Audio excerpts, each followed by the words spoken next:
The perfect season. Is it a World Series championship? Some say no. We'll tell you why on today's Locked On MLB Squad. Step up to the plate. It's the Locked On MLB Squad Show, sponsored by Game Time. From the Dodgers to the Astros, the Mets to the Rangers, and everyone else in the league, with the experts of the Locked On Podcast Network bringing you the most comprehensive breakdown of all the action around the horn. We're coming in spikes up, no hurt feelings allowed, so squad up. Squad up indeed. Welcome into the Locked On MLB Squad Show. Hi, my name is Jeff Carr. I am one half of the Locked On Reds podcast. I'm also the channel manager for the Locked On MLB channel, and we got us a big group here today to talk about Major League Baseball. We got Booney from Locked On A's. We got Stacey Gatsoulias from Locked On Yankees. We got Jeff Snyder from Locked On Dodgers. Brett Chansey, Locked On Astros. Jeff Ellis and Justin Latta, both halves of Locked On Guardians, are with us here today. Chuck Freeman, Locked On Brewers, and of course, Sully, the man from Locked On MLB. And Sully has a plan, or at least he has a scoreboard that he keeps every summer called the Summer Score. And if it were up to Sully, the championship, the World Series ring, is not the ultimate goal of an MLB franchise. We are going to discuss that and so much more related to how this baseball season has gone, because we've hit the Memorial Day checkpoint, so we know everything we need to know about everybody already. So we're going to definitely get into that on today's Locked On MLB Squad Show. Thanks so much for joining us. And Sully, the Summer Score sets up who had the best summer. So why is it not who won the World Series? Okay, well, let me make sure that I clarify this. Yes, it is the great goal for all teams to walk away as a World Series champion. That is obviously what you want to have happen. But I believe a Major League Baseball team has no obligation every year to win a title for their fans. I think that should be a goal. That should be something great.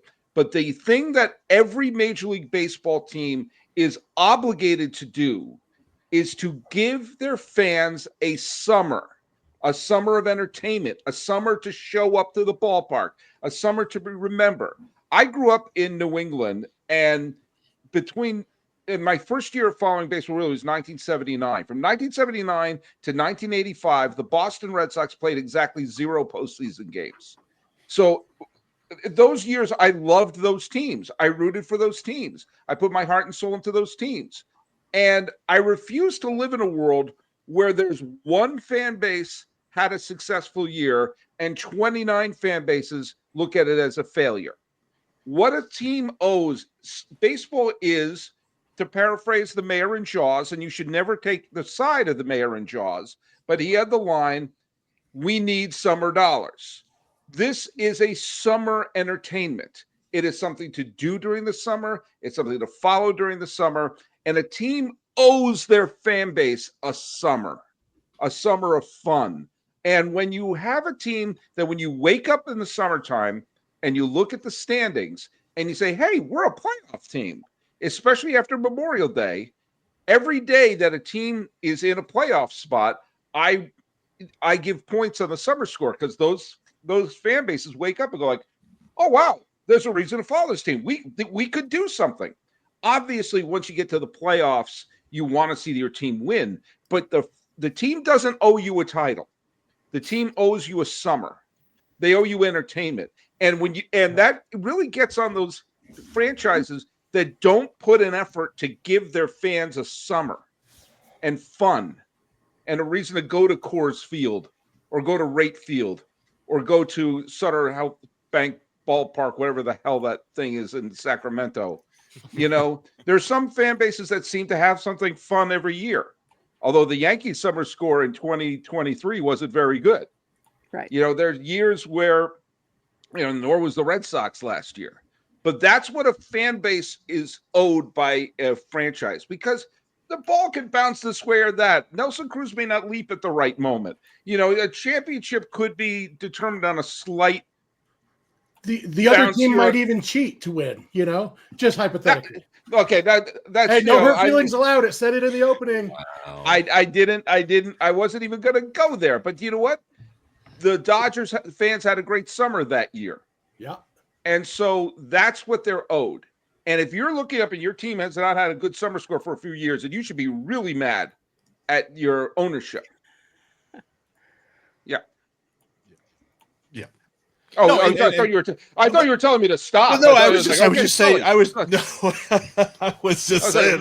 Reds. I thought I offended someone. I thought I may have. No. And Sully, that you make a great case because the Astros are on a 9-year in a row run. They just ended their run of ALCS appearances, 4 World Series, 2 titles. And it has been fun summers since 2017. There have been some unfun summers in Houston, non-competitive summers. And we've all experienced the dregs of the dog days of summer. And when I was thinking about this earlier, yes, you want your fan base and you want your team to say, we're going for the title this year. But does anybody really believe that the White Sox or Rockies came into the season thinking they were going to win a World Series? No. Absolutely not. I think it depends on what stage your team is in. I think it depends on where your team is in developing your talent, what draft picks you've picked up in those lean years. Like the Pirates, are they ever going to keep someone like a Paul Skeens and build around like a Paul Skeens and become a powerhouse? You just look around the landscape of Major League Baseball, and I think there are a lot of fan bases that feel like their owners don't think of them as much as they think about their bottom line. And then you say shame on those ownerships and take a look at the San Diego Padres, who play in a small market, who are boxed in, and they seem to find a way. And they had a great summer score last year of 286. And do you know what they're also doing? They're packing it in. They're packing it in. They're drawing fans more than they did when Gary Coleman was the manager in the made-for-TV movie The Kid from Left Field. And the fact of the matter is shame on those ownerships are doing that. And my point is that there are teams like last year, the Minnesota Twins and the Arizona Diamondbacks missed the postseason altogether. But they had a really high summer score. If you're a Twins fan or a Diamondback fans, you're frustrated with how it ends. I'm frustrated by how a lot of things end. But they had a fun summer. They had a reason to go to the ballpark. And I look at this even from a more practical standpoint, which is that you can't win the World Series until October. And all you can do right now, Dodgers are the reigning World Series champions. They spent a gazillion dollars in the offseason again. Right now, all they can do is win the games that are in front of them right now. There will be plenty of time to stress about the postseason. But yeah, like Sully said, what they owe me as a fan right now is let's have a fun summer. Let's, win as much as possible, play good games, put on an exciting show. And then in October, we can stress about that. But I've always been a huge proponent of baseball. October is totally different. But the thing I love about baseball is the 6 months of I get to watch baseball almost every night. My favorite team, the guys wearing my favorite uniform. And then in October, I'll stress about it. April, late March until late September, it's just I love watching baseball. And I just want to make this one quick point, then I'll keep my trap shut for a bit. But we have here on this whole sort of panel we have hosts from 2 of the teams. Or we have the Yankees and the Dodgers had perfect summer scores. So did the Brewers. So did the Guardians. Every single day, a Guardian fan woke up last year or a Brewers fan woke up after Memorial Day. Their team was in position for a playoff spot. And if you're a Brewers fan, there was always a reason to go to the Don't Call Me Miller Park. And if you're a Guardian fan, there's always a reason to go to Please Don't Call Me the Jake. And there was always a reason to say, did Brewers and Guardian fans think they were going to win the World Series? If I put electrodes on them and under duress, they probably would have said no. But there was always a reason. There was a fun reason to go to the ballpark. And I believe that's all a management owes their fan base. I do want to get some thoughts on that from Chuck and from Justin and Jeff. And I also want to ask Stacy, we know who Mr. October and Mr. November are. Do we know who Mr. July is? That's coming up next. You know, sports watching can be a hungry business, and the next time you get the hankering for a snack, grab some wonderful pistachios. These right here are the best. The smoky barbecue, I could literally open up this bag right now and just dump it in my mouth. Okay, I'm just kidding. I won't do that right now. Maybe after I'm done with the ad, though, because this is fantastic. The amazing flavor of the barbecue really comes through in the pistachios. You'll forget that you're eating something that's completely healthy for you because it has 10% of the daily value of your, 11% of the daily value of your protein. Go get yourself some wonderful pistachios today at your local grocer or your favorite store close to you, and get snacking and get cracking with the snack that packs a protein punch. That's Wonderful Pistachios. Find out more about them at wonderfulpistachios.com. This is the Locked On MLB Squad Show. We cover Major League Baseball every single day. Your favorite team has a podcast. Sully's got you covered league-wide every single day. Got Matt and Dom covering fantasy baseball every single day.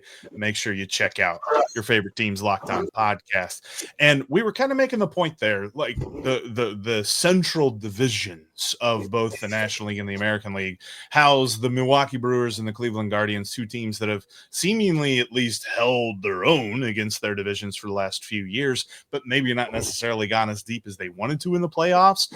But when they look at the season, I mean, Justin, Jeff, Chuck, were they failures?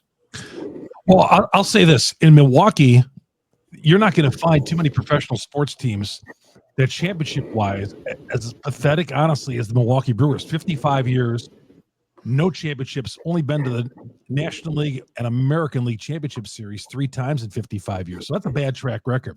So Mark Attanasio, the Brewers owner, in February, he holds a press conference, talks to the media, usually first couple of days of spring training, and he was asked, and he said the very statement.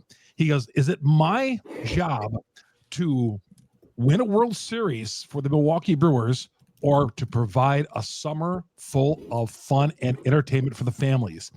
And it drew a rage among Brewers fans. No wonder why you're not spending any money. We're going into the ballpark, getting our bobblehead 43,000 on a Saturday or a Sunday against the Pirates, but we might go to the playoffs, but everybody's going home happy. They're singing along to the scoreboard, roll out the barrels and all that, and doing all the gimmicks that they do. Take your mind off a bad baseball team. And it kind of struck a chord with a lot of Brewers fans. It's like, what, we're not in this to win this? So as a franchise that has never won a World Series championship, been to one World Series, that didn't go over too well here in Milwaukee among the fans. I can tell you that. Yeah, I mean, I live in Milwaukee, and then I talk about the Guardians. I feel like I can see both sides of it. You know what I'm talking about, Jeff, right? Yep. Yeah, in Cleveland, we've had to have this conversation a lot in Cleveland over the last several years. I mean, a lot of people will sit there and say the fan base is so divided, the people that are interested anyway, is that, you know, it's a loser's mentality to not try to win the World Series every year. But like, you know, Jeff said earlier, like baseball's a 6-month grind, and you're going to be very miserable if you show up every day for 6 months and you think, okay, well, none of this matters until October.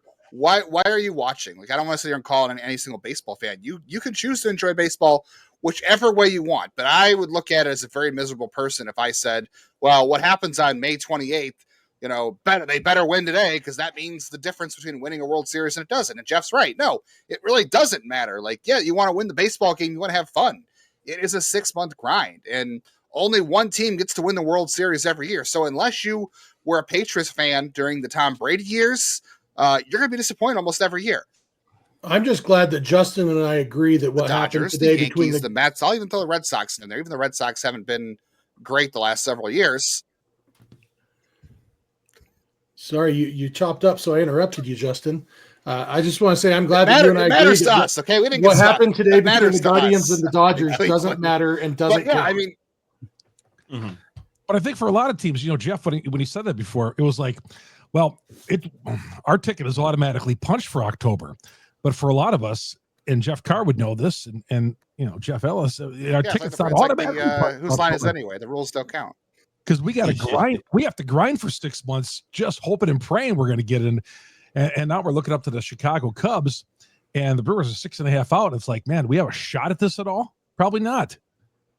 Yeah, there's already articles being written in Cincinnati about how they should be sellers, and it's not yet June, or at least, calendar says May. Okay, just wanted to make sure. Speaking of calendars, Stacy, who's Mr. July in New York? I have no idea. You have been quiet about this titles or bust philosophy. Yes. Well, I mean, I'm really the only host that has that problem, like perpetually, because my team hasn't had a losing record since I was in high school, and I'm turning 51 in August. So August 26th. Yes. So it's I'm one person who can attest to the whole titles or bust problem of my fandom, but who is Mr. July? I don't even know. Is it Dave Rigetti? Is it Dave Rigetti? Well, because he threw the no-hitter on the 4th of July. Oh, well, yeah. During a year they didn't make the playoffs. Sure. Neither did the Red Sox. So. But it could be. But it's interesting from my perspective because I've been alive for 7. I've been cognizant of 5. So I don't really remember 77 and 78. I remember the 81 loss. And then we had that long drought, and they didn't win again till I was 22. So there was, like Sully said, in the 80s into the early 90s, I just loved going to baseball games because they didn't have that championship or bust mentality. And it was just fun going to a game in the summer and eating hot dogs and just hanging out with my dad and watching the Yankees play, win or lose. It was just fun to be there. And I can't even believe I'm going to say that, but I miss that. I like, in 2023, some people were very upset about the Yankees not making the playoffs. And I thought, oh, good. Okay. My October is going to be calm now, and I can watch everyone else in the playoffs and not have to stress out. All right. That's a loser mentality, Stacy. You can't be happy that your team doesn't make the playoffs. No, not happy, but I wasn't as upset as everyone else because I thought, okay, at least I won't be stressed out in October. I wasn't rooting for them to miss the playoffs, but yeah. And maybe it's just the benefit of being elderly like Stacy and I are, not as old as Sully, but but what is the Dodgers won the World Series when I was 11, and then 29 years of nothing. And then they got back to the World Series and the other team cheated. We don't need to go into that, but and then they, but now you won 2 titles since then. You won 20 in this year, and you still can't stop talking about 2017. Oh, it's just because you brought it up, Brett. You brought it up. They just brought it up next to each other, so I had to mention it. Cody Bellinger shouldn't have swung and missed 26 times. You brought it up, absolutely. Yeah, you brought it up. But it did take 7 games, even with cheating. But anyway, my point is, I've been through the bad Dodger teams and now the good Dodger teams, but it's easy to spot the fans who have only been fans during the good years and don't know what it's like to have a team that doesn't really have a shot at the playoffs. Yeah, I would love for Yankee fans, younger Yankee fans, even the ones who were born in the 80s, who, were younger when the 90s happened, to actually live through a full rebuild like I did when I was a teenager. And they never will, because the Yankees will never do that to reset the team. Meanwhile, there's a bit of a correlation between myself and between Booney, who hasn't yet gotten the chance to really jump in on here, because both of our teams were really good before we really watched a lot of baseball. And I mean, I was 1 when the Reds won the World Series in 1990. I was 6 when they advanced in their last postseason series. And that's it. That's all I've got. At least, Booney, you've seen some postseason success with the A's, but kind of going through the rigmarole of being a fan of a team like ours, that it seems like October is I guess if we get there, we get there. Like it can be a little bit of a slog, going through like May and June and July when you're just struggling to be a 500 ball club. Yeah. Like losing 13 out of 14. Yeah. We'll do it. Yeah. Take it out of you. Yeah, I can hear it in your voice. I agree with you. And I think Sully nails it with his with having fun in the summer. And the one thing that drives me nuts with regard to the A's and the whole saga they're going through right now is the one idea. Now, you could make a point and argument, and everything's valid with regard to ownership and ownership not spending 100%. But from 2000 to 2021, the A's have been to the postseason 11 times, was the sixth most in all of baseball. From 2000 to 2021, you could make the argument that they have been the most exciting team in all of baseball with who they have won with. I mean, they made a damn motion picture over it. And they have continued to win in 12, 14, 18. And so when I hear that they have not put a good product on the field, or excuse me, let me rephrase that. They have not had a good product on the field, drives me nuts, because that is the furthest thing from the truth from the A's. They have been exquisite on the field. And it almost is like people are trying to erase that memory of what happened. Yeah, ownership's bad. You're absolutely right. Last time I checked, Fisher wasn't in the starting lineup. Okay. They have been unreal as far as how they've played. So that's the only thing that drives me nuts. And I agree. They haven't had the best postseason success, but it's hard to win in the postseason. It is so hard, right? Dodgers won last year.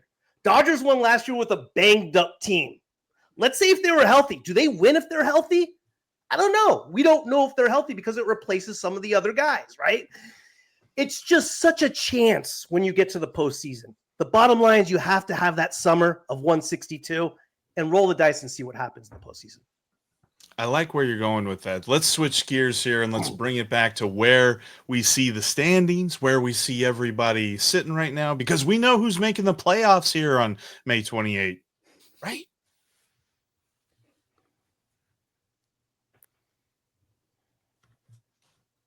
You can always catch your favorite Locked On MLB show on YouTube or on your favorite podcast app. Seriously, we're on all of them out there. Check them out today. All right, so now we are past Memorial Day, or officially a couple of days past Memorial Day, almost into the month of June. The first checkpoint, as most people would say, you can finally start looking at the standings and feel like you're looking at something. You're not just, looking at the exit velocity of a guy who's played 3 games and thinking that 95 miles an hour on average is a really good hitter. What we know is the Tigers are the best team in the American League.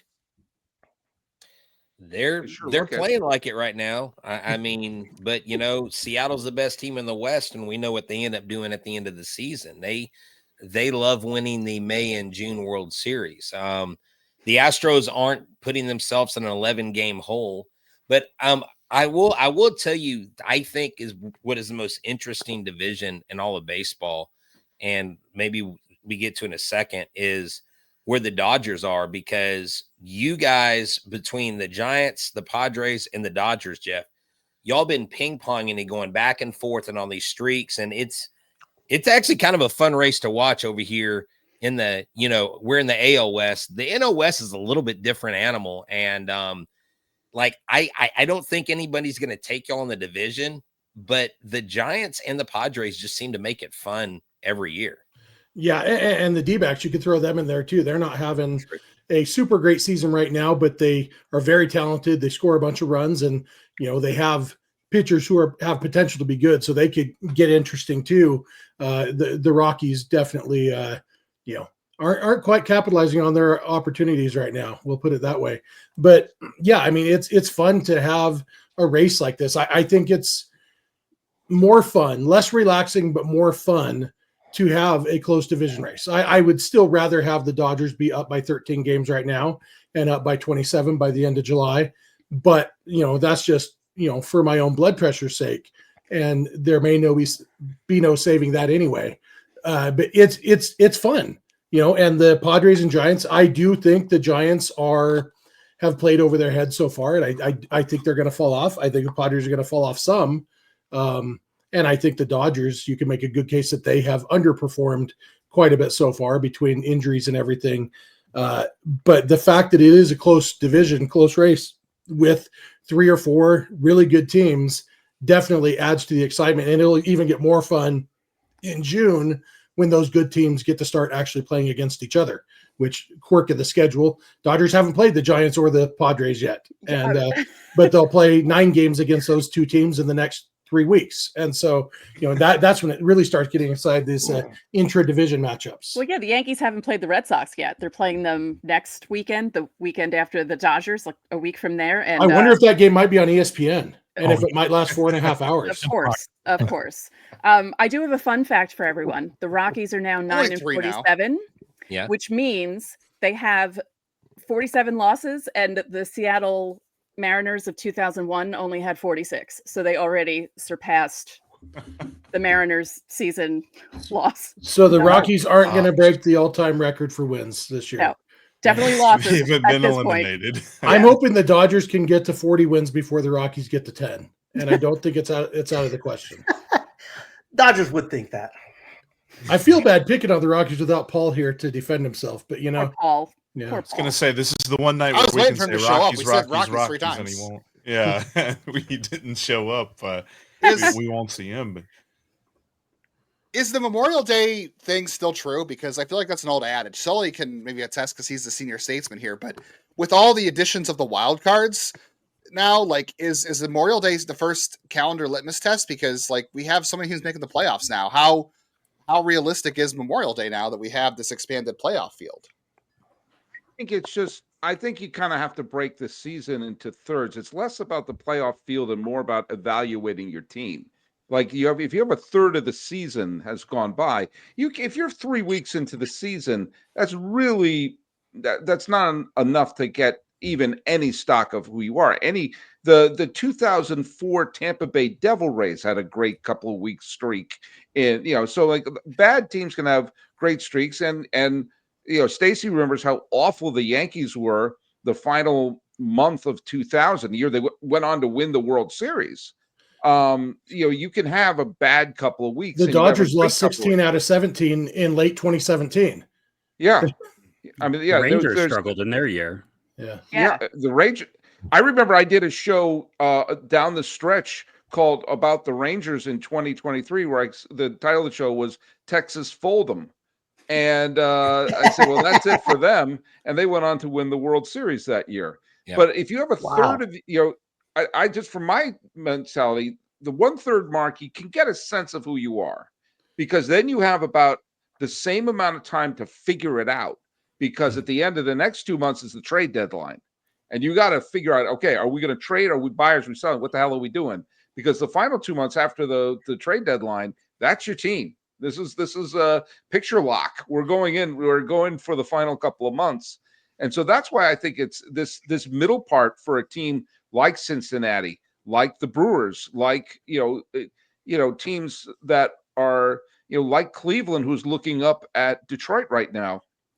You got to sort of say, how precious are we going to be with our prospects? Yes, I know they can grow up to be Ryan Sandberg or Jeff Bagwell, but you don't want to cling to them too much like Baltimore did in 2023 when they could have improved their team, and their window of opportunity may have slammed down. And so that's why it's slightly arbitrary, but this period of time between Memorial Day and the trade deadline is when teams have to really, I think the first thing every team should do is say, all right, who's great in our farm system right now? Are they better than what we have on the major league squad? And I always think what is it now? 26 people on the roster. I'm so used to 24. 26, yeah. 26. Thank you. You should always have the 26 best healthy players in your organization on the major league squad. And if they're kicking butt in Worcester or Sacramento or whatever minor league team minor league city you're playing in, that was a little dig of the fact that the River Cats are still playing in sharing the stadium with the A's. I think they should just move the River Cats to the Oakland Coliseum and call them the Sacramento Giants for the season. Why not? Why not just put a complete middle finger in the face of everybody in the East Bay? But that you should, I think the next couple of weeks, every good prospect should be, here you go, welcome to the show. And you saw like the Red Sox are doing that, calling up some of their top prospects right now. And you're starting to see that. Like, what are they doing? If they could improve the major league team, let's see what you got. Because the best thing you could do is find an in-house situation. But if the in-house situation doesn't work, then you do an outhouse situation, and then or go to the outhouse. Is that the title of this episode? The outhouse situation. The outhouse situation. I did see a stat the other day. Saw it on Netflix. Under the current playoff format, 75% of teams that were in playoff position on Memorial Day have ended up making the postseason. Okay. And under the current format, which is only a handful, 3 or 4 years. So it's not a huge sample size, but what we know so far is that by this point in the year, like Sully's saying, you should be playing well if you think you're going to be a playoff team. And conversely, the Cincinnati Reds have a harrowing statistic that if they are under 500 at Memorial Day, they have never made the playoffs. And there is no Major League Baseball team that is older than they are. So it's a pretty big sample size. Well, I can say, I can just say, Jeff, real quick with the Astros and where they are. Our calling card this year has been our pitching, but yet we had another pitcher go out with Tommy John, the emergence of Lance McCullers Jr. today with 12 strikeouts. But we have been getting a lot of our hits up until lately off of singles and not a ton, like maybe extra base hits, but not a lot of home runs. And if that trend continues to go up, I think the Astros are in a good position towards the end of the season, but they're not going to be able to rely on 9 or 10 singles in the game. They're going to have to get more lift on the ball over the long stretch because I think 53 to 58% of runs in Major League Baseball are scored via the home run. I believe that still holds true. So I'm looking for this to be a marker of where we are just to keep improving, because if we do, then I think we're sitting a lot better than last season when we were digging a hole. Chuck, give us the last word on Christian Yelich hitting a walk-off grand slam.